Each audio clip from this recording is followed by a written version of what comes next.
జీవితాన్ని గెలవండి. 2. నేను ఏ విషయాలను పూర్తిగా వదిలేయాలి.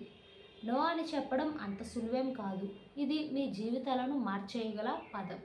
ఉదాహరణకు నో, నేను లాయర్ అవ్వాలనుకోవడం లేదు. నో, నీతో తగువులాడటం నాకు ఇష్టం లేదు. ఈ విషయాన్ని ఇక్కడితో వదిలేద్దాం. నో, నేను డ్రింక్ చేయాలనుకోవడం లేదు.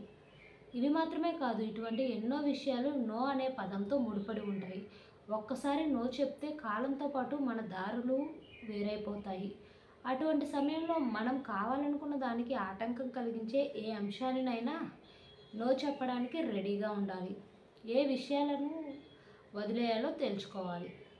3. నా కోసం నేను ఏం చేయాలి. మీకోసం ఏం చేయాలో తెలుసుకున్న తర్వాత, ఏ విషయాలకు నో చెప్పాలో అర్థం చేసుకున్న తర్వాత, మీకోసం మీరు చేయాల్సిందేంటో తెలుసుకోవాలి. అప్పుడే మీరు ఏ విషయాలకు ఎస్ చెప్పాలో కూడా అర్థమవుతుంది. ఉదాహరణకు ఎస్, నా డ్రీమ్ జాబ్ కోసం పనిచేయాలి. ఎస్, అతన్ని నేను పెళ్లి చేసుకోమని అడగాలి. ఎస్, నన్ను ఉన్నతమైన వ్యక్తిగా మార్చే ఈ అలవాటు చేసుకోవాలి. ఇలా ఆలోచించినప్పుడే మీరు చేయాలనుకున్న పని పూర్తి చేయగలరు.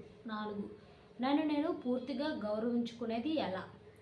మీకోసం మీరు ఈ 3 ప్రశ్నలు వేసుకున్న తర్వాత ఇప్పటికే ఓ క్లారిటీ వచ్చి ఉంటుంది.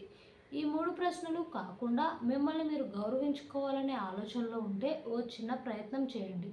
మీ జీవితాన్ని మార్చివేసే నిర్ణయం తీసుకొని ముందుకు సాగిపోండి. అది చిన్నదైనా కానీ ప్రయత్నం ఖచ్చితంగా చేయాలి. సంతోషంగా ఉండాలంటే ఈ 6 అలవాట్లను మానేయండి, లేదంటే హ్యాపీ లైఫ్ కష్టమే.